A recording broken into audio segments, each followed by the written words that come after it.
Week 1 is a wrap. The Texans, it couldn't have gone better for them. On to the Chicago Bears. We'll hear from Will Anderson, what he had to say, what Dell had to say, what Kamari Lassiter and DeMeco had to say. I was on the scene, some fun interaction and some fun times as the Houston Texans are 1-0 heading into week 2. Yeah. It's the Locker Room on YouTube. You know what it is. Let's get it.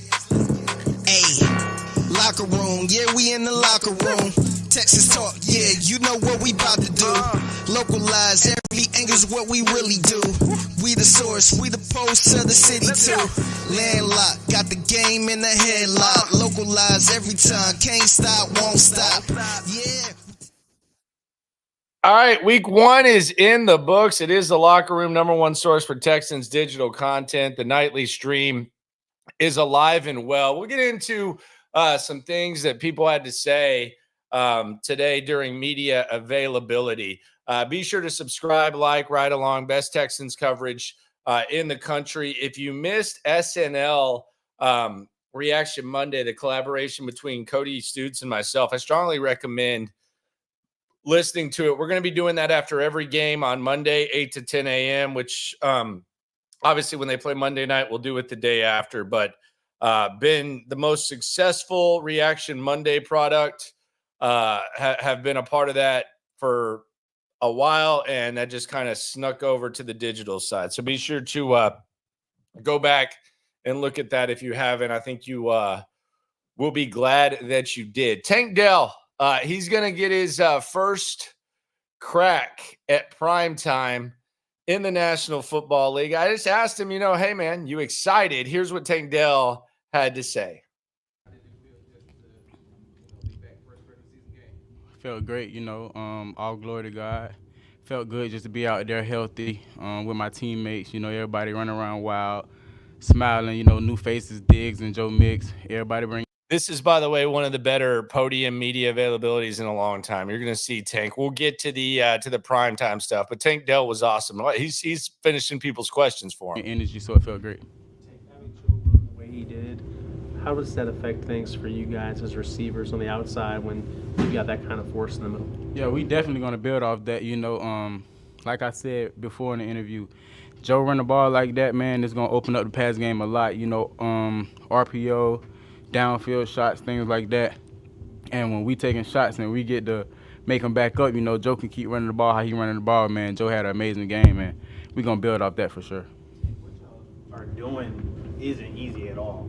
I mean, to start where y'all started last year, rookie quarterback, rookie wide receiver, other young pieces, what do you feel like you all did really well as a program or as a franchise to get this thing and have the type of success y'all are having now? First off, we brought in some faces who's been around the league for some years, so who got experience like Diz and Joe Mix, who also played in them big time games to help us in the back end of the season when it's time to close out, finish out. They've been there.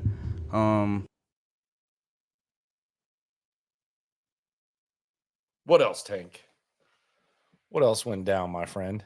We'll hear more from Tank Dell in a sec. I can promise you, he's very easy to root for, very easy to cheer for. Tank Dell, he's ready to go when it comes to prime time. I actually asked him about that, Tank Dell on the prime time. Here's what Tank Dell had to say about prime time and getting that first crack at it. Now, he says he's been in these types of games. Man, you weren't in like a big one at U of H. Shout out to all the Cougs, but there wasn't like a Sunday night football type vibe. Here's Tank Dell talking about the primetime. Safe to say he's ready to go. It's going to be the first primetime game of your NFL career. I'm ready. Does that excite you? Yeah, definitely. I'm ready, man.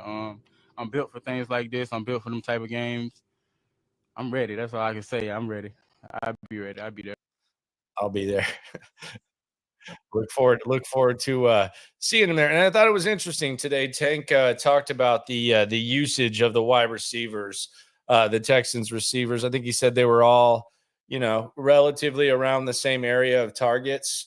I think that will change from week to week. I think it could change. But yeah, that's the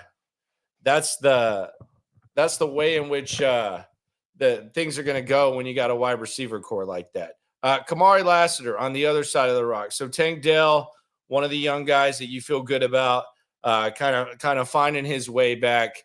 What about Kamari Lassiter?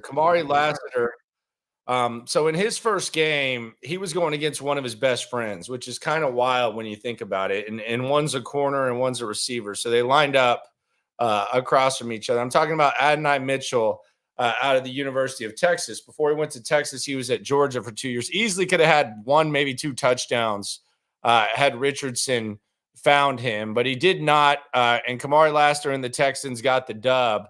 I asked Kamari about what it was like going against one of his good buddies, and a funny story emerged from the very businesslike, very quiet Kamari Lassiter. Was it kind of weird to or cool to make y'all's NFL debuts against each other? No, that was amazing. Me and AD go way back. Since our freshman year, we came in together, and then sophomore year we really went to battle a lot. Especially fall camp throughout the season before he got injured, and then even whenever he left to go to Texas, we're still super close. So I had talked to him earlier this week, and we was just talking reckless to each other, just talking jazz. And then during the game, it was just crazy. It's just like, man, this is all full circle because, this is what we work for in college. You work super hard to, obviously win for your college team, but, to go to the next level. So then just for us to be able to play against each other at the next level, it was something surreal. It was all just a full circle moment. Kind of have the rep is like no nonsense. Are y'all jersey swapping or anything? Yeah, we ended up jersey swapping. Okay. And then my mom, she was like, well, why'd you do that? You're not supposed to give away your first jersey. And I didn't realize that, but get it back, send them a different one. Nah. Throw it in some dirt, turf. Yeah. She knows best. At least you know where it is, though. Yeah, I know where it's at. All right, there you go. That's Kamari Lassiter. That's funny, man. So you give away the jersey, your mom gets mad at you because she don't want you giving away the first jersey. Now Adonai Mitchell has it. At least you know him. At least it's in good hands. You got his too. So I'm sure his fam was probably disappointed in him too. So that just kind of happens. Monday Night Football, Jets just concluded. They got the brakes tapped off them by the 49ers. No Christian McCaffrey in this game. Mason fills in for him. I tried to pick him up in fantasy. My guys are too quick to the punch. But he looks, it really, San Francisco knows how to run the rock. They know how to figure it out for sure. They know how to get the job done in that area. I thought something interesting happened in this game, and it was Kyle Shanahan. Kyle Shanahan was in the exact same situation as DeMeco Ryans, and they both handled it differently. I don't know if y'all noticed this, but yesterday, DeMeco Ryans early in the game, he elected to go for two rather than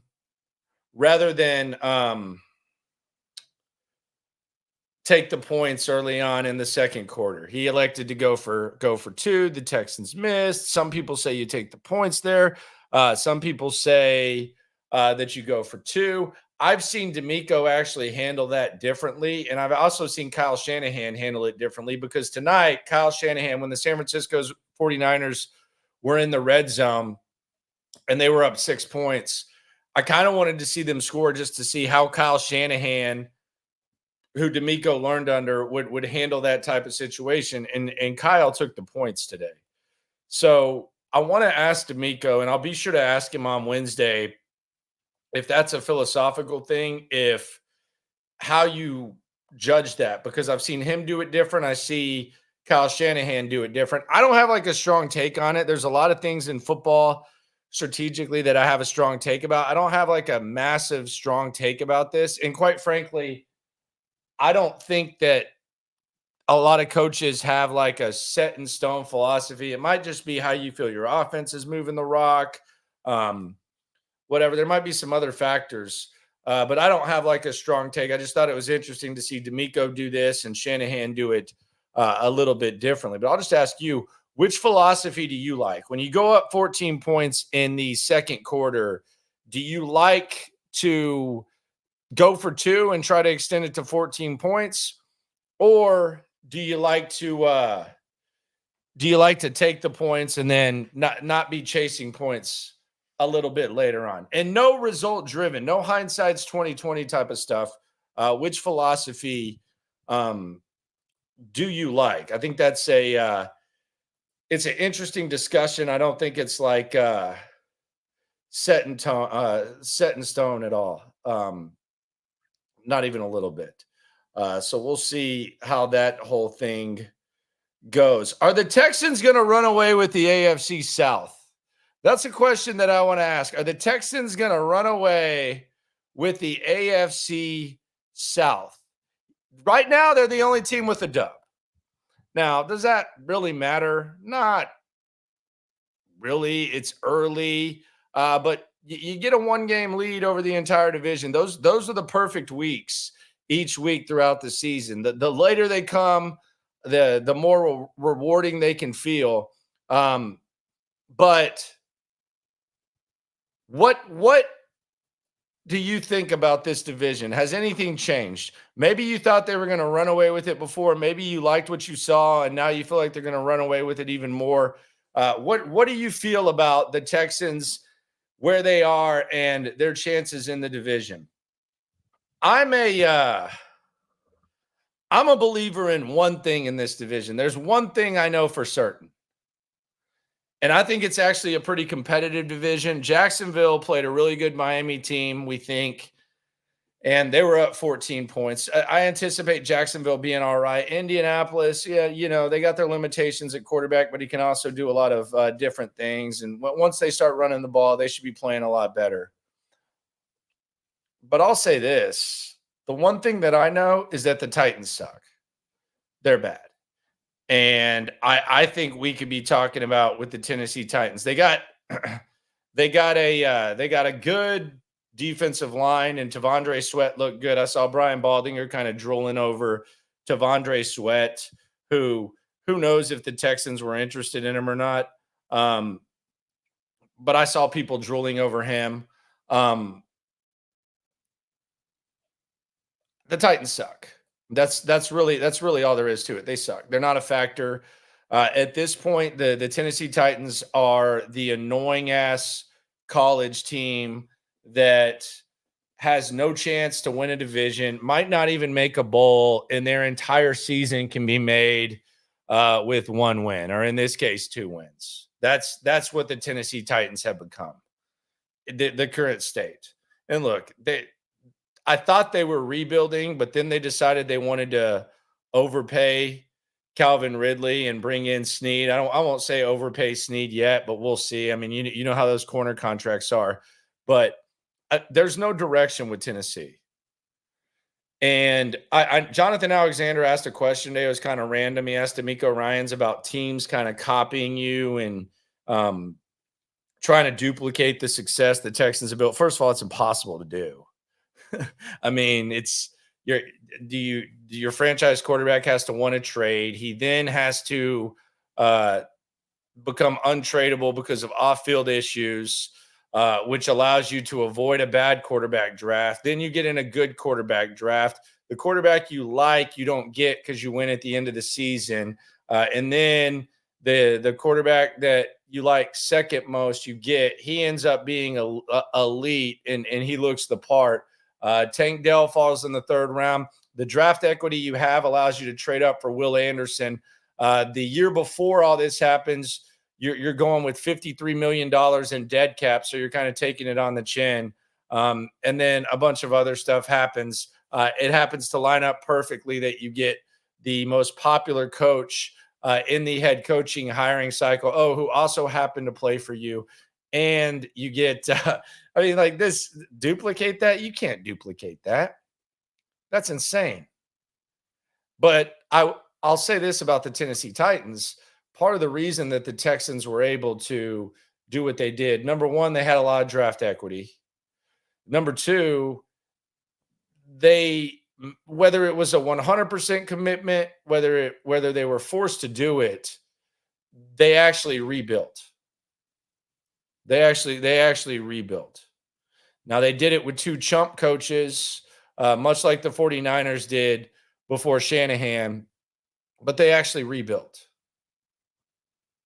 I thought that's what the Titans were doing. Like, I thought that was the point of firing Mike Vrabel. Like, did they think Mike Vrabel was a bad coach? Maybe he couldn't get along with the front office. So I looked at Tennessee and I said, okay, they're going to figure out what's up with Will Levis, much like the Texans did with Davis Mills. And I think they're the same caliber quarterback.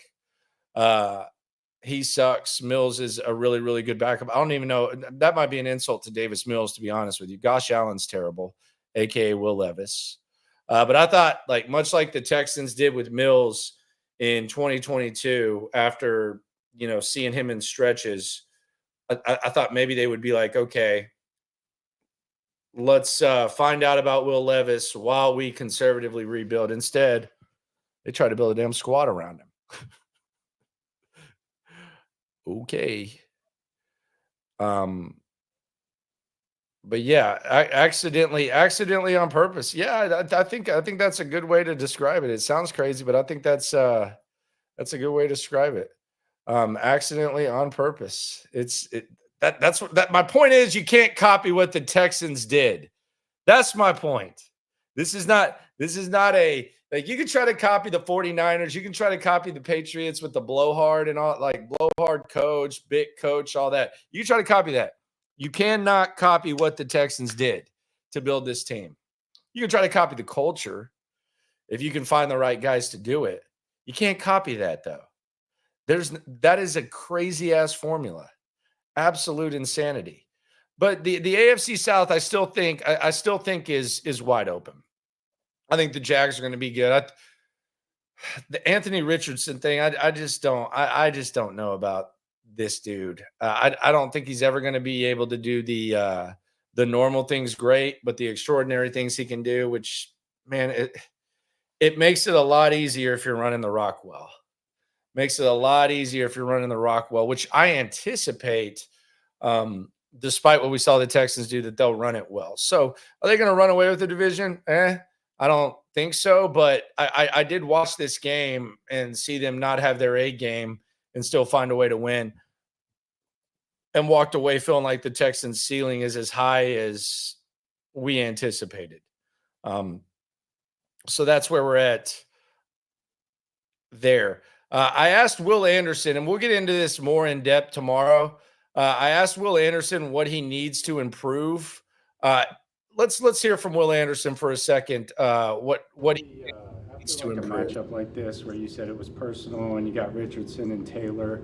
How long does it take you to think about the next game? I know DeMeco says, on to the next one, a certain time to enjoy it. Have you thought about Caleb Williams Sunday night here, or are you still kind of just?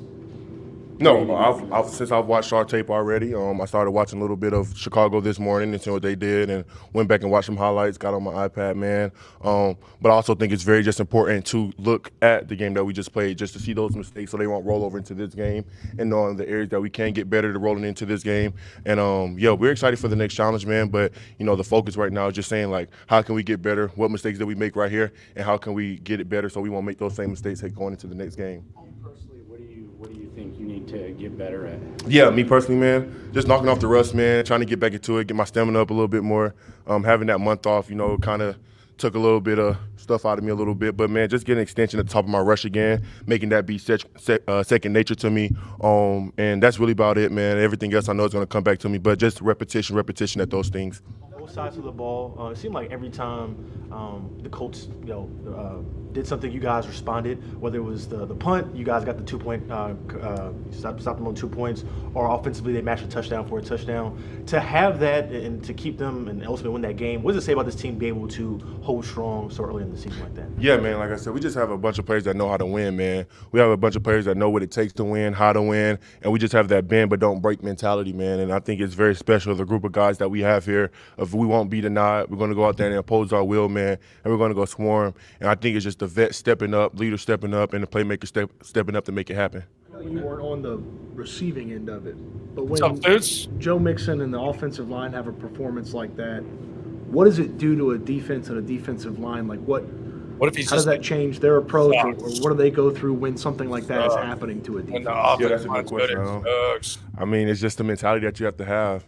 And I think our O-line did a really good job of being more physical than them. And I think they took it personal as well of the matchup that they had, man.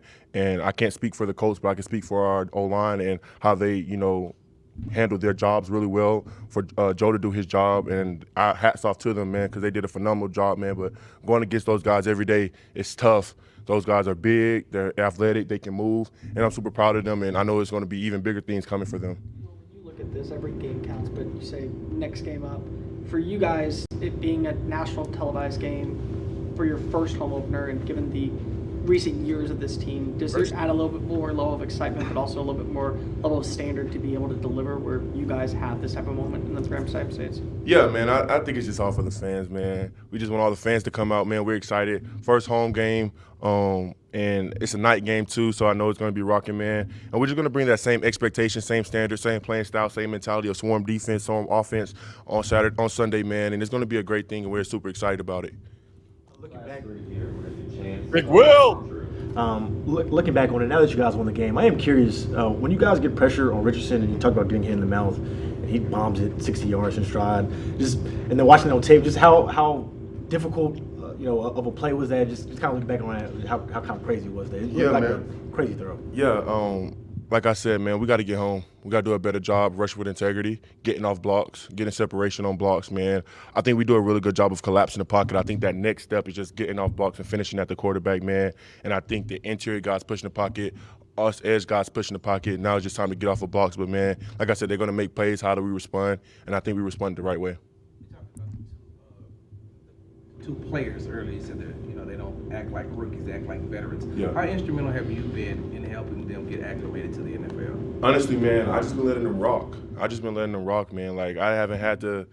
I check on Kamari here and there, say how you doing. But coming from Georgia, coming from Alabama, and then him coming from US, like they have that mentality of great football. They come from winning programs. Like they know what it takes. They know the mentality. So coming here is just having that same mentality. Coming to a locker room of guys that have that same mentality, you know what I'm saying? So it's easy for them to see like, oh, dang, like they got the same mentality that we do. They both come from really great coaches that know how to win too. So when they came here, they just did their thing, man. And I'm super proud of those guys, and I just can't wait to continue to see them ball.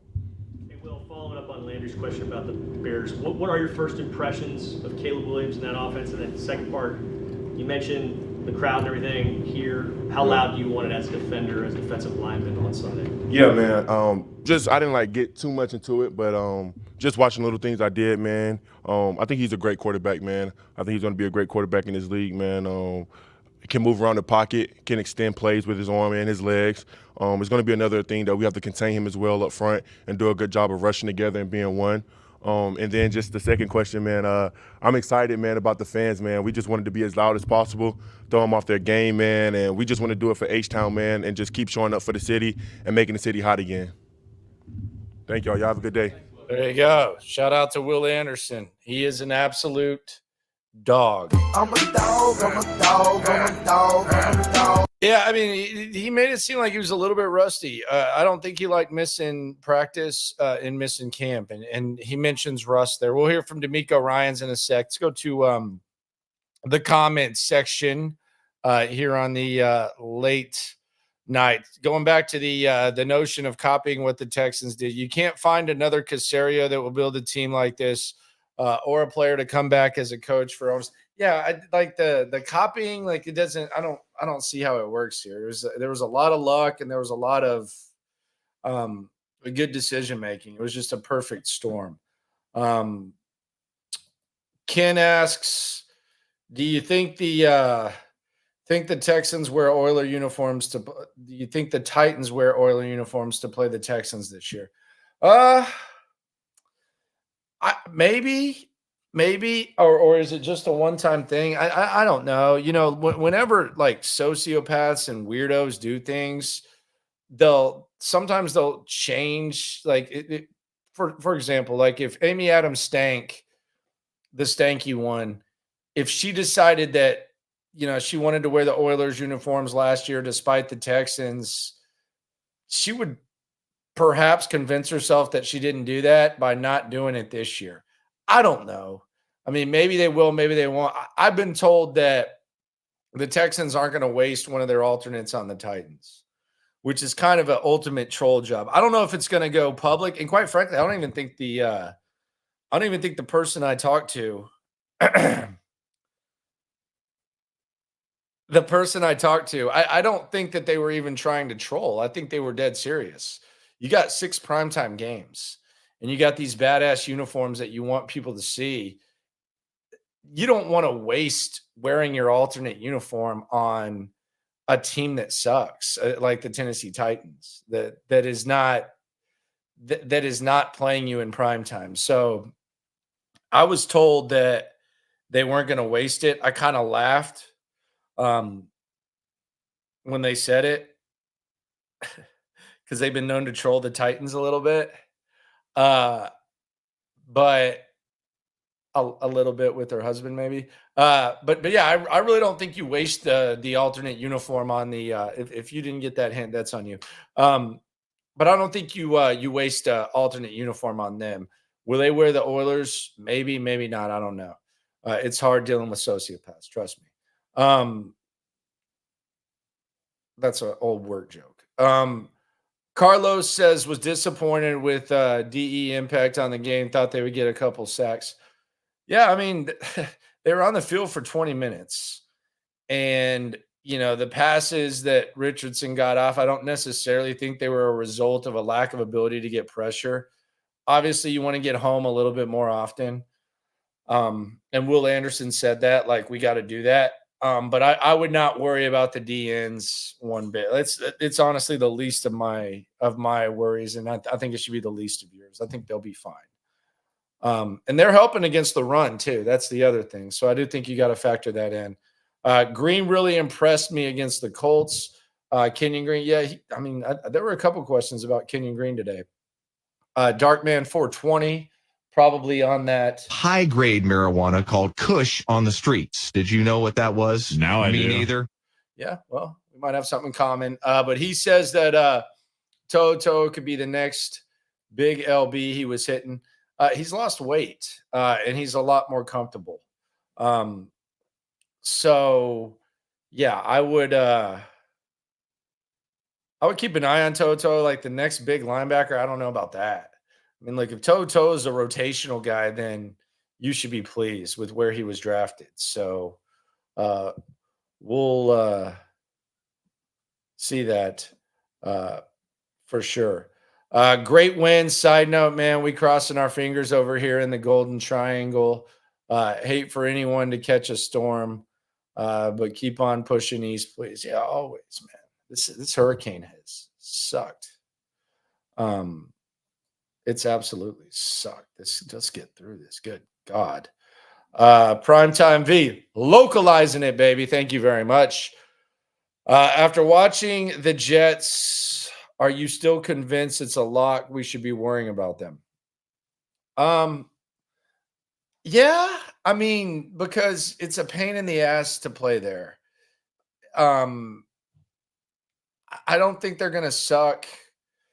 I think they're a team that plays hard, and I know it's on prime time, and they're easy to poke at, but I mean, the San Francisco 49ers are a pretty damn good team, and they're going to beat a lot of teams' asses this year. So, yeah, do I think Aaron Rodgers is going to return close to what he was? No. I don't even know if he's going to be what he was 2 years ago, and he wasn't awesome then. So, I don't think the Jets are going to be – I think they're going to be an okay team, but I don't think they're going to be like a team where Rodgers is just going to game manage. But, yeah, I think they're a little bit of a team to worry about for sure. Yeah, I would still worry about playing them for sure. David says John McClain wearing the Titans alternate uniform while his wife's sleeping in the other room or not. Man, come on, man. So I'm actually going to eat with Jonathan with John McClain tomorrow. I'm going to eat lunch with the general. the man of the town, baby. I'm actually excited about this lunch too. One of my favorite spots. So shout out to McLean. He's chilling, dude. He's still doing his thing. We'll hear him in a sec. He actually asked a question that people laughed at that was kind of funny. Him and DeMeco have known each other for a long time, but I actually thought it was freaking awesome. For sure. H and Rob, hey from Cali, glad you do this. Yeah, we'll do this. Me and Stutes, S and L reaction Mondays, 8 a.m. to 10 a.m. And then we got a big announcement next week. Next week's going to be a quick turnaround. So we're going to have the primetime game. We're going to have the post-game show. We're going to flip that into Reaction Monday. If you think I'm going to take off a show for that, no. Workload ain't going to get any lighter. So we'll have the late, God, that's going to be late post-game show. Is what it is, though. And then we'll have Reaction Monday from 8 to 10 with myself and Stutes, and we'll have an announcement for you about that collaboration. S and L, Landry Locker, and Cody Stutes. Sack predictions for the Bears game. Okay. All right. If you want to take it there, we can take it there. Let's peep the scene here. And the Texans open. I promise this wasn't set up. As a matter of fact, this is straight up just off the dome type of thing. Let's pull up BetUS and see if the props are up. And if you've been following me on BetUS, you know that I started out with $2,000 in the account to start the season. Wife was not thrilled with me. You know what? I'm trying to make us some money. Trying to make us some money and not lose us some money. So let's log into the BetUS account. Let's see what we got. So we started out the season with $2,000. We're at 1960, but if you look at my accounts, we also have $300 in action alive. And well, we have CJ Stroud over 27.5 passing touchdowns. He has 2 through 1 week, which means that we need 25.5 touchdown passes. So 26 touchdown passes in the final 16 games. Daniil Hunter over 10.5 sacks. We're going to need 10.5 and 16. Those can come in bunches, though. And then Stefon Diggs, this one's looking good. We had the over 5.5 receiving TDs for the regular season, and he's already got 2. So we need 3.5 touchdowns from Stefon Diggs in the final 16 games. I feel pretty dang good about that. Feel pretty decent about that. Now let's check out the Texans odds. Let's see if there is any props alive. The props probably not out yet. They're probably going to wait for injury reports. But if you want to get 150% bonus back, you can use the code YouTube150. YouTube 150, and you can get in the game. So you'll get 150% back on your first 3 deposits up to $2,000. Let's just go down here and make a wager. All right, so we got, do we want the over? Do we want the under? Man, that is kind of high. Last week we went with the over and it hit. Let's go with the under this week. Let's go with the under 46. Texans run the ball. Let's go with the under 46. Let's go 1-1-0 to win 100. Let's grub. Let's feast. There you go.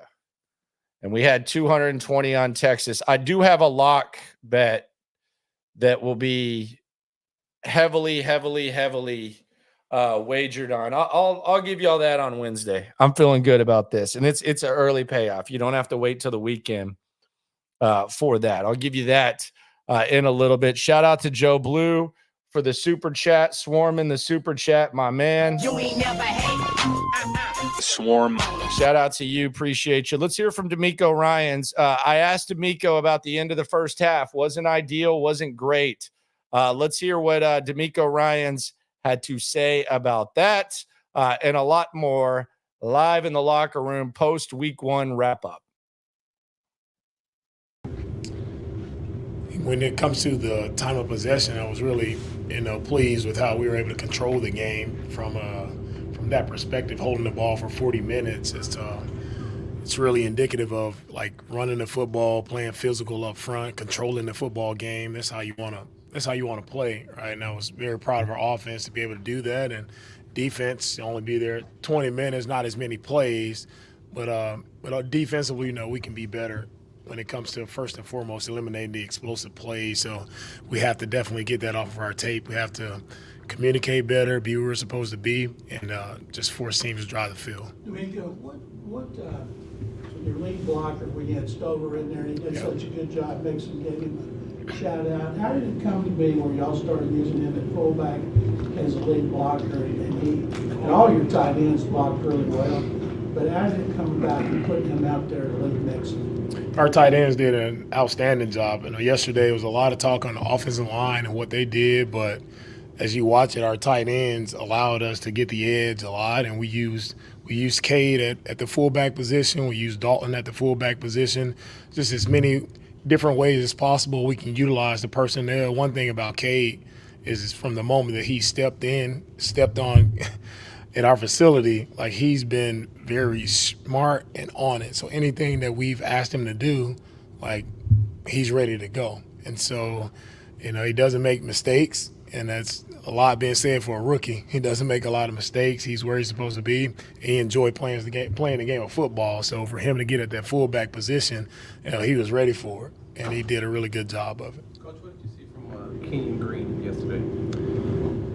For Kenyon, what I see, second play of the game. Like you see Kenyon, the way he comes off the ball and the way he finished in such a physical manner on the second play of the game, that let me instantly know like how he was going to play the entire game. So you saw a relentless like finish mentality. You saw the physicality. You saw the quickness, like getting up to the second level. Kenyon just got better as the game continued to progress. So it was very encouraging to see where Kenyon started the season yesterday, and to see how much better he can continue to be as we continue to go through this year. Will and Tank seem to really enjoy your animated sideline celebration, especially on third down with Nico Collins. Do you think that stems from you being a former player? What do you think your sideline demeanor stems from? My sideline demeanor stems from me loving the game of football. All right, I know it's probably why I lost my voice. I probably got to relax a little bit, but I'm in it with the guys, and I always tell our guys, like, man, I'm with you. Like, you make a play, we're all excited about whoever makes a play on our team. That's what the game is about. It's about, enthusiasm. It's about excitement. Like, if I love the game of football, and it shows through the emotion. It's not fake. I'm me. I'm not trying to be anyone else when I'm on the sideline. I don't care what other people do, but I'm going to be me on the sideline. Hey, Nico, can you kind of follow up on what Sarge said about Kenyon? Can you just talk about how well he played yesterday, but just from when you first saw him when you got in the building, and did you expect him to be here? Now, I know he still has some places to grow, but can you talk about that? Right. When I first got here, you hear Kenyon, first-round pick, you're expecting him to be that guy, right? Starting, playing for you. The first year it didn't work out that way.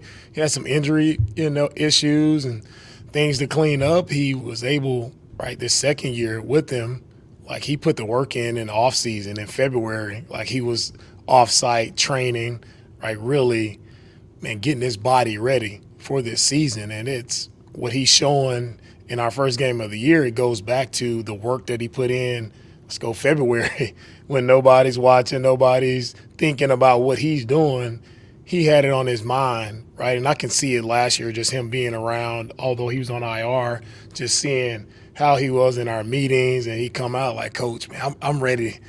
I want to play. Like, I miss being out there. So you saw eagerness. You saw a guy who's passionate about the game. He put the work in, and we're seeing the benefits of the work that he's put in. There were a few plays where I guess like some of the Colts' disguises up front, or someone like their stunt game was able to throw off the offense a little bit. What kind of goes into fixing that? Because, in the NFL, teams see that could be a problem for you guys. They'll try to continue to attack. So what's going to go into trying to fix some of those plays that the Colts are able to get sacks off of? Yeah, you're correct. We understand we'll see some of those same looks, like some of the exotic looks that their front gave us for our offensive line. We just have to communicate better and just anticipate better. Right? We have to be on those. We know we're going to see many very different games and everything teams can throw at us. We'll see that. So we got to put on film that we can handle that and handle it properly. And we just, although we're really good in the run game, the pass protection has to step up, right? It's too many times that someone touched the quarterback. Our quarterback yesterday, it just can't happen. There was confusion at the end of the first half. You said kind of a learning experience. What exactly did you learn, and what was going on the field? Was it a communication thing with the officials and the staff? No, it wasn't a learning experience for me. It was we knew the situation. I said communication amongst the coaches. Coach, we got to be better and communicate what I say get done. Is it hard to, after something like that goes down, to go in the locker room? You have a short amount of time to just kind of sweep it aside and then focus on what's in front of you instead of what just happened? No, it gets dealt with just like anything else. It gets dealt with. We move on, right? Whatever happened in the second half, just like whatever happened in the previous week, it doesn't relate to or it doesn't trickle into the next week, right? You move on, and that's what we did yesterday. We moved on, right? We moved on. We finished the game. That's the most important thing. Nico, what did you have to do? Go back to March. How did Mixon end up being here? Did like Nick come to you and say, I think we can get Joe Mixon? How did that process work? I'm happy he's here. How did that process work of getting Joe? It was, if I say it was straightforward, it wasn't. It was. See, and I think this was a really good question by McClain. I know there's a little bit of a laugh, but if we go back and revisit like that whole week, and you could tell Mixon was a little bit drained when he first met with the media. He's not going to answer this question, so don't think that I cut off something important here. I'll let him finish just so you can take my word for it. It was a complicated process of getting Joe here, just not knowing Joe would be available until the 11th hour. So knowing that it's so late in the game, and Nick being able to make a move to be able to get him, I think that credit goes to Nick and him being on it and dialed in and ready to go to get Joe here. And, we knew we wanted to add to our running game, and adding Joe, it was the perfect fit for us. Yeah, but the overall process, though. So you're trying to get Saquon Barkley. Then you have to reevaluate after he chooses Philly. You have to look at this running back market, this crowded running back market. Who knows how many running backs to talk about? And then all of a sudden, the Bengals take Zach Moss. Mixon's available. You don't even let him hit the market. You do a little small level trade with the Cincinnati Bengals and you bring him in. I would love to hear this. When Payne and Pendergast have Caserio on next, I would love to hear this because I think they could get something out of him there. And I think it would be, you got to sprinkle that into the hour or whatever they have Nick Caserio on. Just get that one in there. I would love to hear DeMeco on this. Nico, with the deep balls, how correct would you feel like all that is just for the lineman assignment technique? And are there some things that you saw that just like, hey, that's his big sword? Do you think it's a little more involved in that? With the deep balls, first credit to, their receiver going up and making a play, tremendous catch by him. Just 50-50 ball in those instances. You want to be able to come down with it as a defender. It didn't happen. They made a play and we didn't.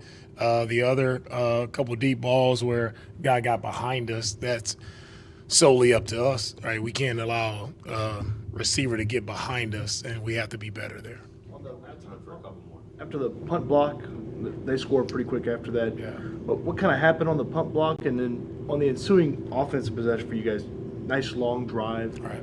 Sort of tamp things down. Is that something that you wanted out of that, or is it just, hey, that's how the drive turned out, that it ended up being a long possession? With the punt block, it's something we had talked about all week, and we knew they're heavy rush team, and they're coached up really well. Probably one of the best, punt rush units in the league. So we knew the look on the punt block. We just have to make sure we get our depth and we make sure we sit on the right person. We didn't do that. Mistake on our part, and it turns into a block kick and a turnover, and they score. So we have to be much better, first and foremost, in protecting on the punt unit. If you don't protect, then you won't have anything to cover. So it starts there. And yesterday. And so in the drive after that by our offense, I think it just happened that way, that we were able to, methodically drive down, burn some clock and, move the ball down the field. Does that sort of settle things down when you have that long type of drive? I don't think it was any chaos per se. It was for me, it's just, hey, they made a play. Like, you don't make that play or allow that play to become more plays, right? They make a play on their special teams unit defensively. The one thing I'm most proud of is Eric Murray making a stop on that 2-point play there. That was, to me, the play of the game, for Eric to step up and make a play to not allow them to get the 2 points. One of the more underrated parts about the team is having a kicker like Kaimi that can make 50-plus yard field goals. How important is it to now be able to open up the playbook knowing that you could go for it on 4th down, or in that situation, you need to capitalize and just get a quick field goal? You can trust knowing that a guy like Kaimi can consistently make those kicks. I trusted Kaimi last year, so it's no different. Kaimi's been a consistent kicker in this league for a long time. So, nothing that he's shown yesterday is that changed my thought process on how we operate from managing the game. Throughout history, it was a narrative, right, that defensive coaches tend to be a little more conservative when it comes to like 2-point conversion and going for it on 4th down. You appear to, dating back to last year, you appear to be more aggressive in that aspect. What kind of fuels into that? Is it like analytics? Is it numbers? Like, what kind of fuels into you going for it as often as you do on 4th downs throughout games? Part of it, I think, for 4th downs, everybody's into that now with the analytics. For me, it's part analytics, but it's also part feel. I think for me, I have to have a feel for our team, and just in that moment, like, momentum is a real thing, and you feel it at times. And for me, I'm into the game. Like, I'm not just going strictly off of what analytics say, or you'll go for it every time if you went off of that. But everybody always wants you to go for it, but you don't have to live with those decisions. So it's just, for me, it's a heavy feel of the team and where we are at that point in the game.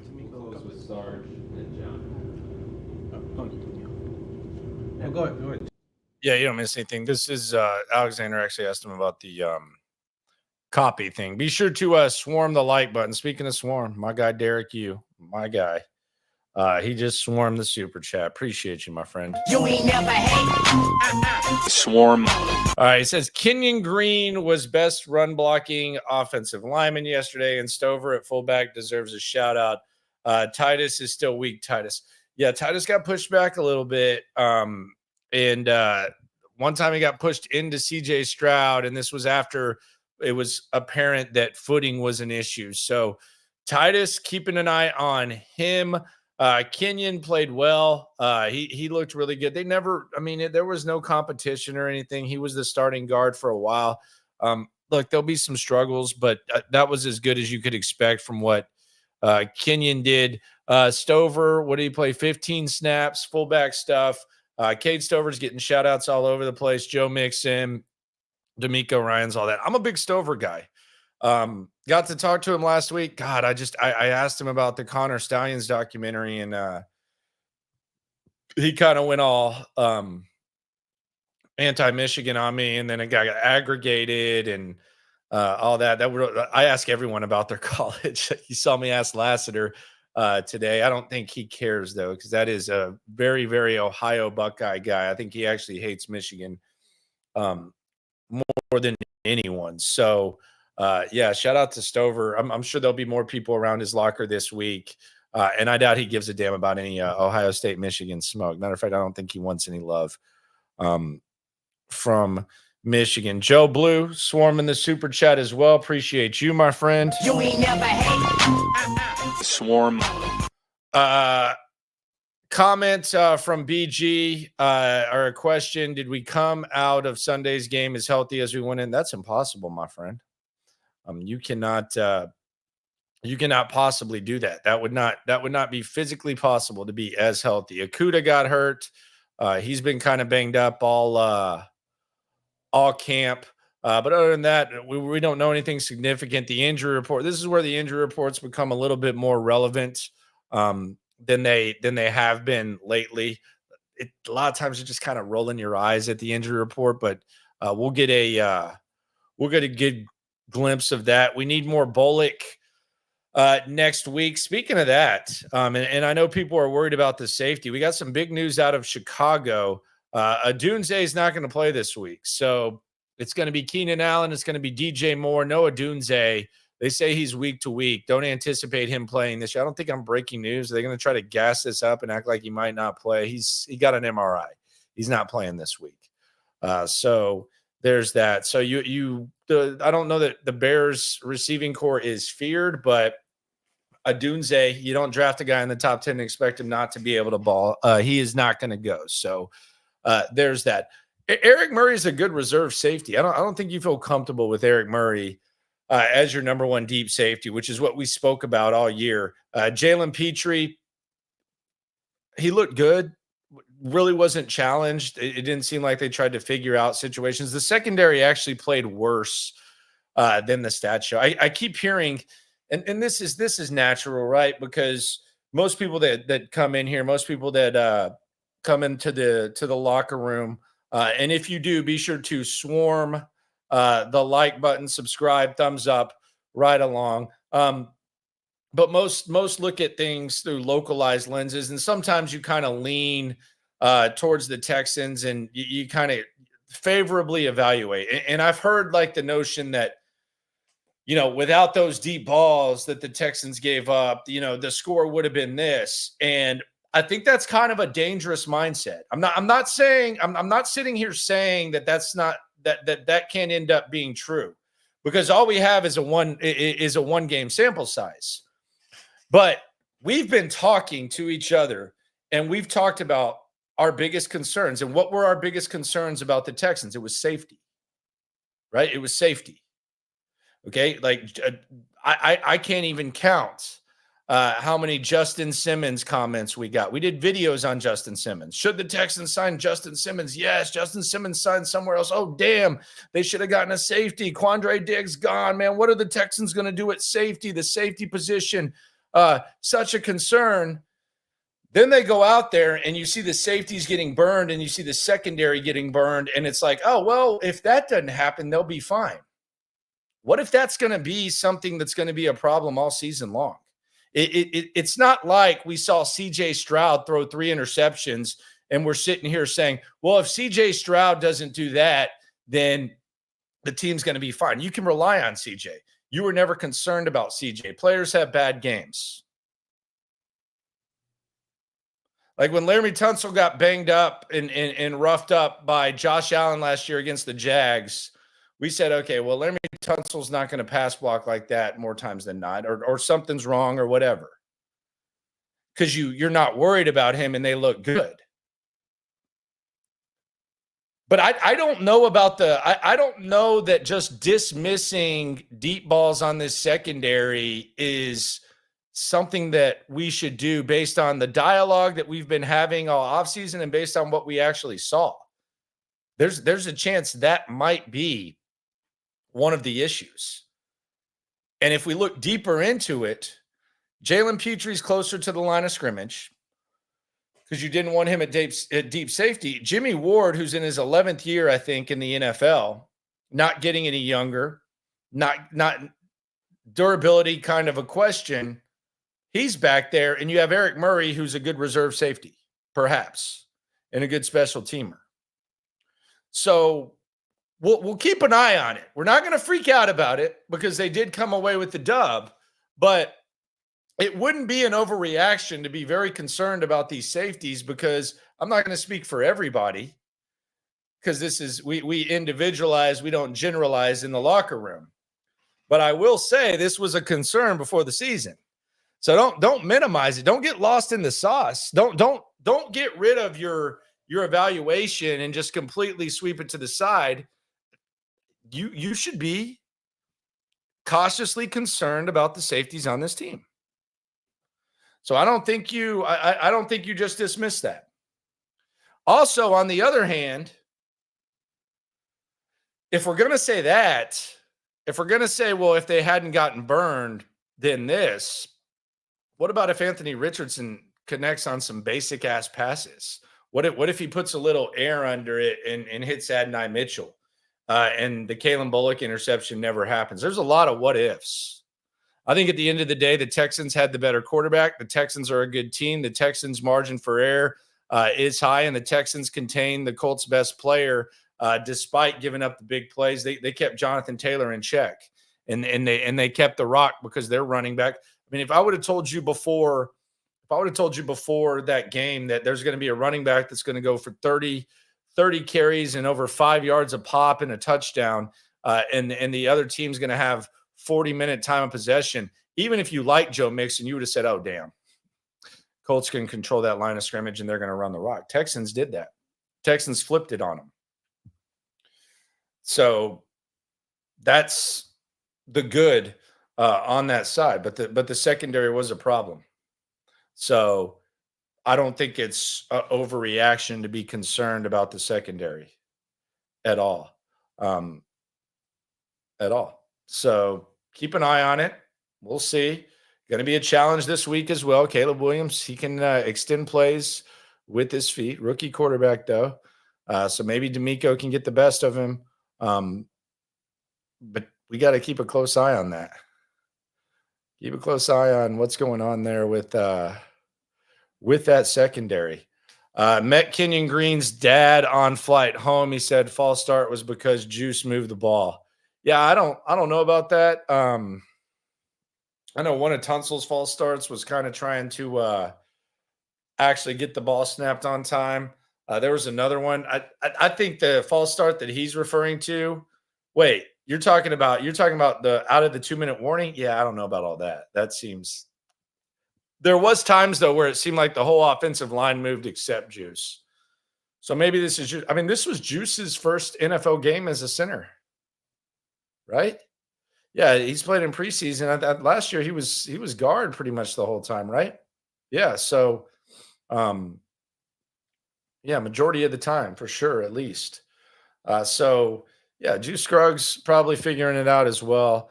Who knows? We'll see how that goes. Play clock expire.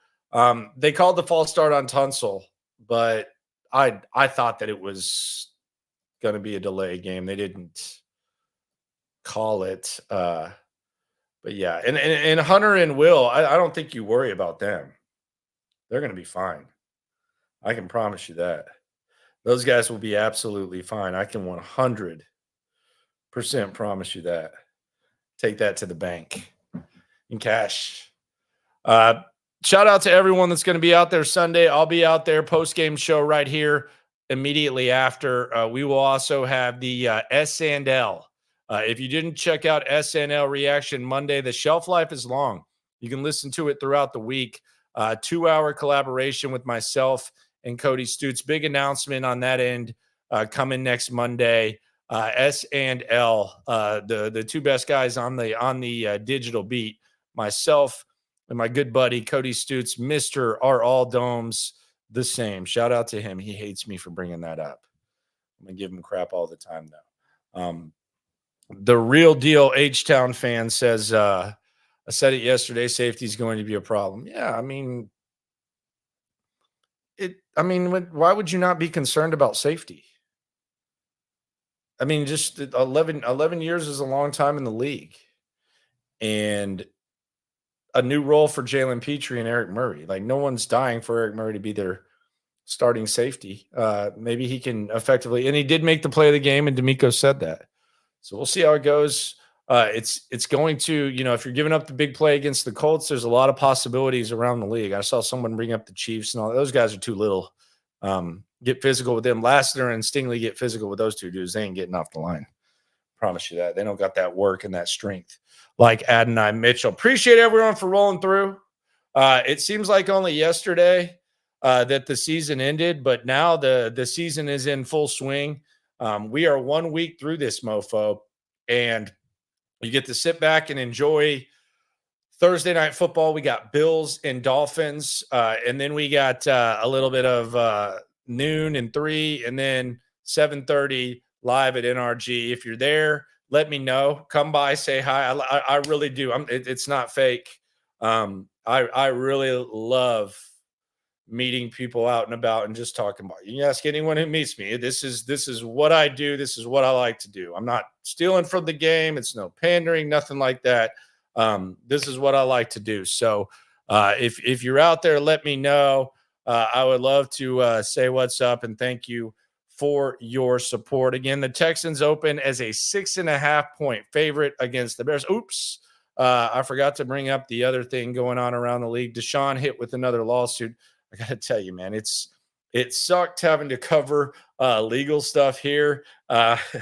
He looks completely broken. It's not even fun for me to watch anymore, Deshaun Watson. Like, it's not, first of all, there's no benefit for the Texans. They don't have the draft pick. It's just awkward. He looks broken. The fans look broken. It's just a disastrous thing. And the Texans dodged a bullet. I think even before all the legal stuff and the injuries, the mindset just changed, and it came tumbling down in a big way. On to Chicago, starting tomorrow. We'll get more into Will Anderson and Danielle Hunter. Are they going to appear? Texans are off practice. We'll do the night stream. There might be a normal video popping up, but we kind of take it light on Tuesday, although there will be content, probably one, maybe two videos. You never know with me. Appreciate y'all for riding along. Subscribe, like, ride along. Always remember, when it comes to this Texan stuff, we're all in it together. Thanks for pulling up to the locker room. Yeah, we top 2 and we not too plugged in daily digital on YouTube. We got taste for days, opinions to give, we got takeaways. If it's up, then it's up. We number 1. You don't need to try your luck. Locker room, yeah, we in the locker room. Texas talk, yeah, you know what we about to do. Localize, every angle's what we really do. We the source, we the pulse of the city too.